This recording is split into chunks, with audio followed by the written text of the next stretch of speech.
యశ్ని ఎవరు తొక్కాల్సిన అవసరంలా, ఆయన కానీ రాంగ్ స్క్రిప్ట్ ఎంచుకుని రాంగ్ సినిమా చేసి ఆయనే తొక్కేసుకున్నాడు. సో ఒక మంచి ఫ్లాప్. ఎందుకు ఇలాంటి సాహసం చేశాడు? గీతూ మోహన్ దాస్ ఎందుకు నమ్మాడో, ఆవిడ ఏం చెప్పి ఒప్పించిందో నాకు తెలియదు, కానీ నేను అలాంటి సినిమా అయితే ఎక్స్పెక్ట్ చేయలేదు. ఒక దురంధర్ 2, పుష్ప 2 రికార్డులు బ్రేక్ చేసేంత సినిమా అవుతుంది అనుకున్నా.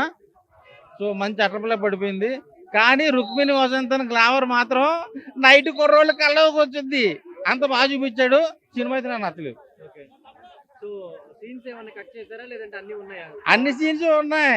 ఐటమ్ సాంగ్ లేకపోయినా ఒక ఐటమ్ గ్లామర్ ఉంది, ఎలివేషన్స్ ఉన్నాయి, బీజిఎంలు ఉన్నాయి, కానీ సినిమా నాకు నచ్చలేదు.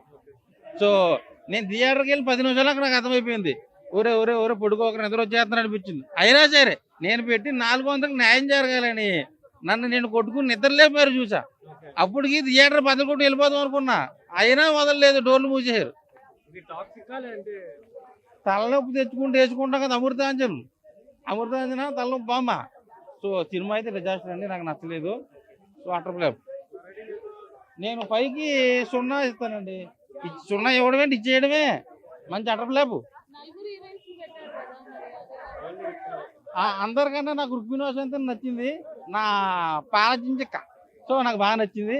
ఆ అమ్మాయి కోసం వచ్చా, ఇంకేం చెప్పలేనండి. దయచేసి మీ దండం పెడతా, సినిమా ఫ్లాప్. మెయిన్ గా మాత్రం ఆ ముగ్గురు హీరోయిన్లు, అవ్వా ఆ ముగ్గురు హీరోయిన్లు చేస్తున్న రొమాన్స్ ఉంటది భయ్యా. బీభత్సం కొట్టుకుంటూ పోతూనే ఉంటాడు భయ్యా. కానీ నాకు కావాల్సింది యూపీ కావాల్సింది దొరికింది భయ్యా. రొమాన్స్ మాత్రం పిచ్చగొట్టు, కానీ ఆ స్టోరీ ఎటు నుంచి ఎటుపోతుందో అటు నుంచి ఎటుపోతుందో ఆ స్టోరీ అర్థం కాదు భయ్యా. సెకండ్ హాఫ్ చాలా ల్యాగ్ గా ఉంటది. సో నేను అనుకుంటే అరే లేడీ థియేటర్ తీసింది కదా, వేరే లెవెల్లో ఉంటది, ఒక బాక్స్ ఆఫీస్ తింటాను కూడా, కానీ నేను డిసప్పాయింట్ అయినా భయ్యా. కానీ స్క్రీన్ ప్రజెంట్ క్లైమాక్స్ విజువల్స్ మాత్రం అదిరిపోయింది, వేరే లెవెల్. కొన్ని ఫైటింగ్ సీన్స్ మాత్రం అదిరిపోయింది. ఎస్ అని ఎంట్రీ కూడా బాగుంది. డబ్బింగ్ అంటే మాట్లాడుతుంది వేరు, అది లిప్ సాంగ్ అది సెట్ కాలే. సో నేనేంటంటే ఎంతైనా తెలుగు సినిమా భయ ఒకటి అనిపించింది భయ. ఈ సినిమా నాకు అంత నచ్చడానికి కూడా చెప్తా భయ. రవితేజ సినిమాకు మాత్రం దెబ్బ పడ్డది భయ, సినిమాతో మాత్రం. అంటే అది మంచి కంటెంట్ ఉన్న సినిమా, మన తెలుగు సినిమా. ఎక్కడో కన్నడ సినిమాని తీసుకొచ్చి తెలుగు సినిమా తొక్క సినిమా కూడా భయ మొత్తం చూస్తే 20 థియేటర్ కూడా లేవు భయ రవితేజ సినిమాకి. అది ఎంత ఎమోషనల్ తండ్రి కూతురు సినిమా. ఇలాంటి చెత్త సినిమా తెచ్చి అన్ని థియేటర్ల వాళ్ళకి ఇచ్చేస్తే మరి రవితేజ సినిమా ఎటు పోవాలి? నాకు అదే బాధ అనిపించింది భయ. రియల్ గా తొక్కకండి భయ తెలుగు సినిమాలని, కానీ సినిమాలో భయ ల్యాగ్ నాకైతే అసలు భయ ఏం లేదు. ఓన్లీ రొమాన్స్, నరకడం, చంపడం తప్ప ఏం అనిపించలేదు భయ. ఈయన ఫేమస్, ఇప్పుడు క్రోమ్ నుంచి ఈయన ఫేమస్ అవుతాడు. అసలుకి వేరే లెవెల్. అసలుకి ఈ సినిమాతోని జానీ సిన్స్ మర్చిపోతాము. ఈ సినిమాతోని జానీ సిన్స్ మర్చిపోతాము. వన్ అండ్ ఓన్లీ యశ్ అని చెప్తాము. ఒక్కొక్క హీరోనితో 2-3 పిల్లలు కన్నాడన్న.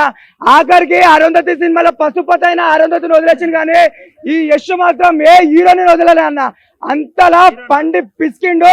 ఒక్కొక్క మంచం కాదు 100 మంచాలు ఇరగాలని అన్ని మంచాలు కొట్టిండు.